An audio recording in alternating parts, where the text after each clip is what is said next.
പൈങ്ങോട്ടൂരിൽ നിന്നാണ്. ഞങ്ങളെല്ലാവരും 15-ാം തീയതി കൊരട്ടിപ്പള്ളിയിൽ രാവിലെ ഒരുമിച്ച് കൂടും.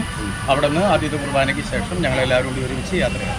3-ാം ദിവസം വൈകിട്ട് 7 മണിയോടുകൂടി ഞങ്ങൾ വേളാങ്കണ്ണി പള്ളിയിൽ മാതാവിൻ്റെ പള്ളിയിലേക്ക് കയറും. തിരിച്ച് ഞങ്ങൾ ഒന്നുപോലെ ബസ്സിന് അല്ലെങ്കിൽ ട്രെയിനൊക്കെ ആയിട്ട് ഈ വണ്ടി ഓടിച്ചു പോരില്ല. ഈ ഞങ്ങൾക്ക് ഭക്ഷണം പാചകം ചെയ്യുന്ന ഒരു വണ്ടി 407 ഞങ്ങളുടെ പുറകിലുണ്ട്. അതിനകത്ത് പാചകം ചെയ്യാനുള്ള ആളുണ്ട്. പിന്നെ അതിൻ്റെ ഡ്രൈവറും അങ്ങനെ എല്ലാ സൗകര്യങ്ങളും ഭക്ഷണത്തിന് വേണ്ടിയുള്ള എല്ലാ കാര്യങ്ങളും അതിനകത്ത് ഒരുക്കിയിട്ടുണ്ട്. അങ്ങനെ അവർ ഈ വണ്ടി രൂപക്കൂടെ തിരിക്കും. ഇത് രണ്ടാക്കി തിരിച്ച് ഞങ്ങൾ വണ്ടിയിൽ കയറ്റി അവിടെ നിന്ന് പാക്ക് ചെയ്ത് അവരോട് മുറിച്ചു. ഞാനിത് 11-ാമത്തെ വർഷമാണ്. വർഷങ്ങളായിട്ട് ഞങ്ങളുടെ ലീഡർ തോമസ് ചേട്ടനാണ് വാളൂരുള്ളത്. അദ്ദേഹം ഏകദേശം 18 വർഷത്തോളം ആയി ഇതിൻ്റെ. ഈ കൊല്ലം മാത്രം അദ്ദേഹം വരാതിരിക്കും. വൈദികർ ഞങ്ങൾ രാവിലെ തിരിച്ച് അവിടെ നിന്ന് എല്ലാവരും വൈദികരുടെ ആശംസയോടുകൂടി തന്നെയാണ് ഞങ്ങൾ യാത്രയാവുന്നത്. പിന്നെ പള്ളികളിൽ ഇടയ്ക്ക് വെച്ച് ഞങ്ങൾ വൈദികരെ കാണുകയും ഞങ്ങൾക്ക് അനുഗ്രഹ പ്രഭാഷണങ്ങളും അങ്ങനെയല്ല പ്രാർത്ഥന.